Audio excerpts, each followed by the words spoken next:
Hey guys, what's going on? Your old buddy Tim back in the Revolved Realty studio. Today we are back once again discussing down payments. Now we talk about down payments a lot on the program because it's kind of a big deal. It's kind of important how much money you can afford to put down on a house. The reason I'm talking about this again is there's a new Zillow study out that I thought was pretty fascinating, talking about the amount of money most people are able to put down. Now, and I've got my notes here. I'm going to refer to them because the old brain don't function quite like it used to. So, what it comes down to is this. Your home, a home, is typically the most expensive investment you're ever going to make. It's far more expensive than anything else, which means you're probably going to have to get financing for the house unless you can afford to pay cash. And if you can, more power to you, brother.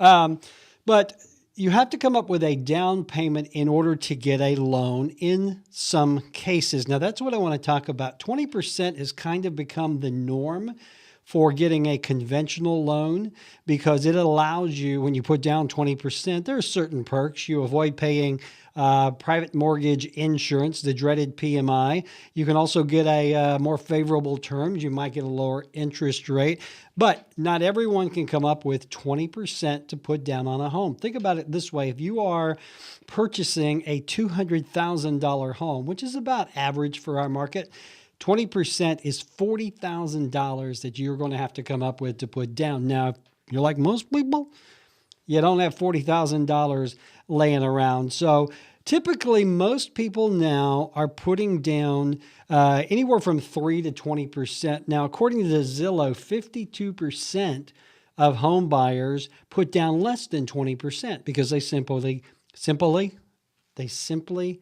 don't have 20%. So what has become the more norm is the 3 to 20% range, and that's of the home's sale price. And you put that down in cash to qualify for a conventional loan. Now, you might qualify for as low as 0% down if you're going through the VA or the USDA, and we'll talk about that in just a second. First of all, what is a down payment? Well, a down payment is exactly what it sounds like. It's money you put down to purchase a home. Now, the down payment plus the amount of your loan should equal 100% of what you're paying for the loan. If you're putting down 20%, you're going to be financing 80%. All right. If you're putting down 10%, you're going to finance 90%. I'm really bad at math. If you put down 3%, you're going to finance 97% of the loan. And of course, the more money you finance, the more money you're going to have to pay back when it comes to interest. Now, keep in mind your down payment, your credit history, your credit score, your annual income, your debt income ratio, all of those things go into determining how much house you can afford. All right. And that's going to determine, of course, the down payment. So, it's like I said, 20% has kind of become the benchmark with lenders. That's the ideal amount. And again, if you can afford to put down the 20%, you're going to avoid things like PMI and that sort of thing. Another thing is the more money you put down, the less it's going to cost you in interest over the life of the loan. And also a lot of buyers like to see or a lot of sellers rather like to see a buyer putting down more money because it's a psychological thing. It indicates to them that you are serious about purchasing the home. And if you're in a multiple offer situation, that could turn the tide for you. So, putting down 20% is ideal. Coming up with 20%, not so ideal. Most folks, according to Zillow, 68% of folks who are now renting say they would buy if they were able to come up with the down payment. And in many cases, a mortgage is cheaper than the rent. But if you can't come up with the down payment, it's the classic catch-22. So it's really a moot point. So that's why first-time home buyers typically put down 3 to 9%.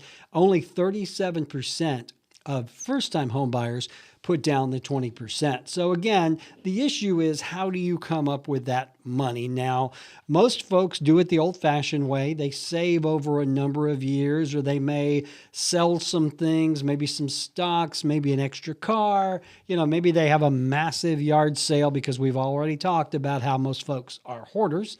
But however they come up with it, the majority of buyers don't come up with 20%. They're more in the 3 to 9%. Now, there are, as I mentioned earlier, zero down loans that you can get with the VHA, with the USDA, and there are a lot of guidelines for those, and we're not going to go into those here. We talk about lenders on this program all the time.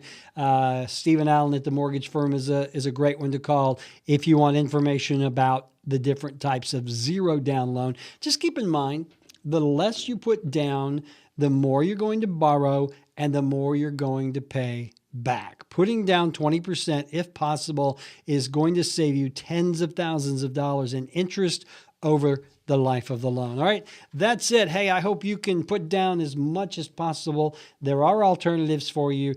Keep in mind, the bottom line is not how much house you can afford, but how much you can afford in monthly payments, okay? Hey, hope that was helpful. If I can do anything for you when it comes to buying or selling, give me a call, 256-679-0704. You can also find me on the web. I'm on Facebook, LinkedIn, and of course at revolved.com. All right? Have a great day. I hope that was helpful. Talk to you soon.